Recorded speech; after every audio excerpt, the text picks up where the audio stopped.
कुछ खबरें खेल के मैदान से आपको बताएं। पाकिस्तान क्रिकेट बोर्ड ने दौराए ऑस्ट्रेलिया और जिम्बाब्वे के लिए कौमी स्क्वाड का ऐलान कर दिया। पीसीबी के इलामिये के मुताबिक साबिक कप्तान बाबर आजम, नसीम शाह और शहीन शाह अफरीदी ऑस्ट्रेलिया के मैचों के लिए टीम में शामिल हैं। ताहम इन्हें दौराए जिम्बाब्वे के लिए आराम दिया जाएगा, जबकि मोहम्मद रिजवान ऑस्ट्रेलिया के तमाम मैचेस और जिम्बाब्वे में सिर्फ वनडे मैचों में दस्तयाब होंगे। जराये के मुताबिक सेलेक्टर्स ने आईसीसी चैंपियंस ट्रॉफी के दिफा के लिए अपनी हिकमत अमली के हिस्से के तौर पर दोनों दौरों में डोमेस्टिक क्रिकेट परफॉर्मेंस को भी स्क्वाड में शामिल किया। जिम्बाब्वे के दौरे के लिए डोमेस्टिक क्रिकेट के परफॉर्मर्स को ज्यादा अहमियत दी गई है।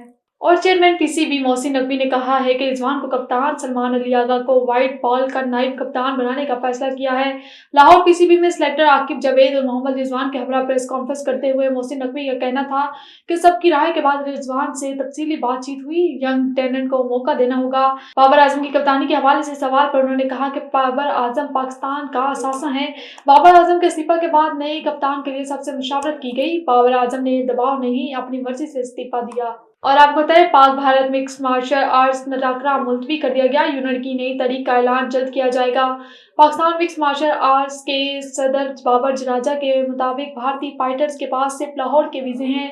टाकरे के लिए वेन्यू शेखुपुरा की हदूद में है। भारतीय फाइटर्स के पास शेखुपुरा के वीजे नहीं है। कमिश्नर लाहौर से भारतीय फाइटर्स को शेखुपुरा ले जाने के लिए खसूसी इजाजत लेने के लिए कोशां हैं।